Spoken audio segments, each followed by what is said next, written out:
क्या इस बाजार में फिर से ये लाल लाल जो बना हुआ है इसमें हरे हरे होने के चांसेस दिख रहे हैं? थोड़ा सा आप लोग गंभीरता से सोचिए कि क्या मिडिल ईस्ट में शांति आने वाली? ऑल टाइम डोनाल्ड ट्रंप की खबरें इस वक्त मार्केट में चल रही हैं और हमारी भी जिम्मेदारी बनती है भाई, वो उधर बोलेगा, दुनिया का सबसे शीर्ष देश का शीर्ष व्यक्ति है, तो कुछ भी बोलेगा तो हमारी जिम्मेदारी है कि उसको फिर से आप लोगों के सामने लेकर आना। तो डोनाल्ड ट्रंप ने इस बार दावा कर दिया है कि ईरान अब न्यूक्लियर वेपन नहीं बनाएगा। लेकिन असली सवाल क्या है? क्या ये सच में कोई बहुत बड़ी डील होने वाली है, या सिर्फ फिर दुनिया को एक गुमराह करना या शांति का दूत बनाना या फिर शांत करने की सिर्फ और सिर्फ एक छोटा सा पैरासिटामोल है? क्योंकि कहानी सिर्फ न्यूक्लियर वेपन तक नहीं है, इसके पीछे छुपा हुआ है ऑयल मार्केट, ग्लोबल पावर और दुनिया के सबसे खतरनाक समुद्री लाइन स्ट्रेट ऑफ हॉर्मुज, जिसको इतना आसानी से अगर हम लोग डेली मार्केट में चेस करें और न्यूज को चेस करने के बाद हम यहाँ पर मार्केट में बड़ी बड़ी लाल निशान और हरी निशान अचानक से देखें, तो समझ के सोचिए कि कितना ज्यादा ये डरावना माहौल है। लेकिन इसी के बीच में आखिर डोनाल्ड ट्रंप ने फिर क्या कह दिया लेटेस्ट? तो यूएस प्रेसिडेंट डोनाल्ड ट्रंप ने दावा कर दिया कि ईरान ने इस बात पर सहमति जता दी है कि न्यूक्लियर वेपन जो है वो डेवलप नहीं होगा। ट्रंप के मुताबिक किसी भी डील की सबसे बड़ी शर्त है न्यूक्लियर वेपन डेवलप नहीं करना, स्टेट ऑफ हॉर्मुज को फिर से खोल देना, मिडिल ईस्ट की टेंशन कम कर देना। लेकिन कहानी यहाँ खत्म कहाँ होती, क्योंकि डोनाल्ड ट्रंप है, जब से वो कुर्सी बैठे हैं तब से उनके पीछे एक कहानी और वो बने हुए पुष्पा, झुकेगा नहीं साला। तो यहाँ पर स्टेट ऑफ हॉर्म्यूज इतना बड़ा मुद्दा क्यों बना हुआ है? यहाँ असली सच जो है ग्लोबल सस्पेंस है यार। स्टेट ऑफ हॉर्म्यूज दुनिया का सबसे महत्वपूर्ण ऑयल रूट है, ये सब जानते हैं, उसी रास्ते से जाएगा। तो दुनिया का सबसे बड़ा हिस्सा जो है तेल इसी रास्ते से तो गुजर रहा है। अब यहाँ पर अगर ब्लॉकेज कर दे रहे हो तो ऑयल की सप्लाई रुक जा रही है, क्रूड ऑयल प्राइस का एक्सप्लोशन आ जा रहा है, पूरी दुनिया में फ्यूल महंगा हो जा रहा है और इसी वजह से अमेरिका इस रूट को रीओपन करवाना चाहता है और लगातार अपनी शर्तों में प्रमुख इसको बनाए हुए हैं। लेकिन ईरान पूरी तरह मान गया है, ये भाई ये भी ईरान है, पूरी तरह मानने तैयार नहीं है। कभी वो कहता है कि हमारे यहाँ का बच्चा बच्चा मरने के लिए, कुर्बानी के लिए तैयार हुआ है। लो कहानी में ट्विस्ट आ गई। फिर डोनाल्ड ट्रंप दावा करने लग गए कि डील एकदम नजदीक नजदीक है और एकदम करीब करीब फाइनल होने वाला है। तो जिस तरीके से यहाँ चार्ट पैटर्न है इसको नहीं समझा जा सकता, उसी तरीके से डोनाल्ड ट्रंप का भी एक चार्ट पैटर्न है, उसको भी समझना बहुत मुश्किल है। लेकिन हम उसके लिए बैठे हुए हैं, एक एक न्यूज की पूरी पूरी फैक्ट चेक करना और जिम्मेदारी से उसका विश्लेषण करना और आप तक न्यूज को सबसे पहले पहुंचाना। और यहां तक ही नहीं, अस्थाना ट्रेडिंग स्कूल आपके बाजार बैठक पर आने वाले न्यूज का विश्लेषण करता है और साथ में डेली शाम 7:30 बजे हम और आप अस्थाना ट्रेडिंग स्कूल में लाइव भी उपस्थित होते हैं, तो वहां पर भी आना बिल्कुल मत भूलिएगा। तो अब ईरान की तरफ से क्या सिग्नल आ रहा है उसको समझ लेते हैं। ईरानियन ऑफिशियल्स ने साफ कह दिया है कि अभी कोई ऐसा फाइनल एग्रीमेंट नहीं हुआ और बातचीत जारी है। लो अभी अभी अमेरिका जो है अपना झंडा चौथे आसमान पे टांग चुका था, अचानक से फिर नीचे से किसी ने टांग खींच ली और टांग खींचने वाला था आपका ईरान। फिर अमेरिका पिक्चर में जाता है और अमेरिका कह रहा है नहीं नहीं ऐसी बात नहीं है, डील ऑलमोस्ट एकदम रेडी है। और ईरान कह रहा है अभी कुछ फाइनल नहीं है, थोड़ा बचा हुआ है। यही शुरू होता है अनसर्टेनिटी का खेल, अनिश्चितता का खेल, और वो आपको सीधा सीधा चार्ट पर होता हुआ दिखाई देता है। सीधा सीधा डेली स्टॉक मार्केट में लाल निशान ग्रीन निशान के साथ मार्केट इसी तरीके से एक कंफ्यूजन के साथ चलता आ रहा है। यहीं से अनसर्टेनिटी इतनी ज्यादा बनी हुई है कि कोई भी ये नहीं जान सकता कि कब 300 अंक की एक बड़ी कैंडल बन जाए। तो न्यूक्लियर वेपन का इतना डर आखिर काहे है भाई? दुनिया ईरान को न्यूक्लियर वेपन बनाने के लिए क्यों रोकना चाहती है? क्यों? क्योंकि अगर न्यूक्लियर पावर ईरान बन जाता है तो मिडिल ईस्ट में जो है आर्म्स रेस शुरू हो जाएगी। यार ये भी तो डिपेंड करता है ना कि चाकू किसके हाथ में दिया जा रहा है।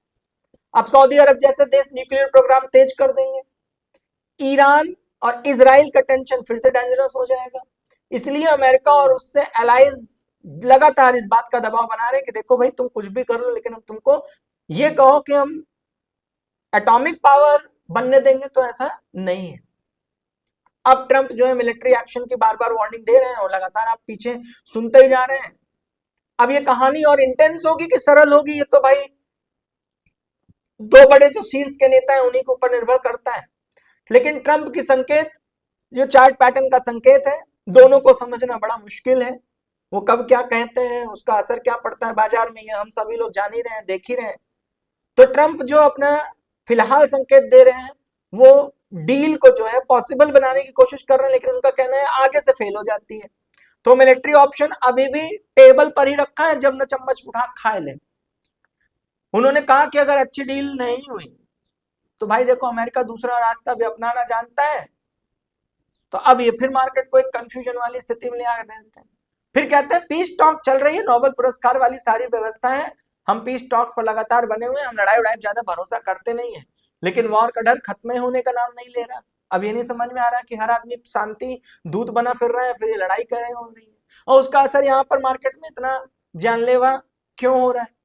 तो अगर हम लोग थोड़ा यहाँ हिडन की बात करें तो ये सिर्फ डिप्लोमेसी नहीं है भाई, ये ऑयल पॉलिटिक्स भी है, ये वर्चस्व की पॉलिटिक्स भी है, ये पुष्पा की पॉलिटिक्स भी है कि झुकेगा नहीं साले चाहे जो हो जाए। बहुत लोग सोचते हैं कि सिर्फ न्यूक्लियर डील है, लेकिन असल में तीन चीजों का कॉम्बिनेशन है भाई। Nuclear control, OI supply, global influence. America चाहता है कि भाई देखो ऑयल रूट एकदम सुरक्षित रहना चाहिए, ईरान कमजोरी प्रेशर में रहना चाहिए हमारे, क्योंकि सत्ता है भाई, हनक है। ग्लोबल एनर्जी जो है वो मार्केट स्टेबल रहनी चाहिए, क्योंकि अगर ऑयल मार्केट हिलती है तो इसका असर पूरे देश पे पड़ता है, पूरी इकोनॉमी पे पड़ता है, पूरी मार्केट के इन्फ्लेशन पे पड़ता है। इंडिया और पाकिस्तान जैसे जो देश है उस पर भी बड़ा खासा असर पड़ जाता है। अब यहाँ साउथ एशिया भी कनेक्शंस में आ ही जाता है भाई, क्योंकि इंडिया और पाकिस्तान दोनों ऑयल इंपोर्ट करते हैं। अगर मिडिल ईस्ट टेंशन बढ़ जाती है तो पेट्रोल डीजल महंगे हो जाते हैं, इन्फ्लेशन बढ़ जाता है, डॉलर प्रेशर बढ़ जाता है, और सबसे ज्यादा असर आम आदमी की जेब में पड़ता है। खास आदमी को क्या ही दिक्कत है, 3 रुपए का अगर तेल महंगा भी हो जाए तो उसको तो बीएमडब्ल्यू में डलवाना है, वो क्या ही देख रहा है कि ऑयल का प्राइस क्या है। अब सबसे बड़ा सवाल ये है कि क्या ये सच में एक पीस डील है कि खाली एक नाटक है।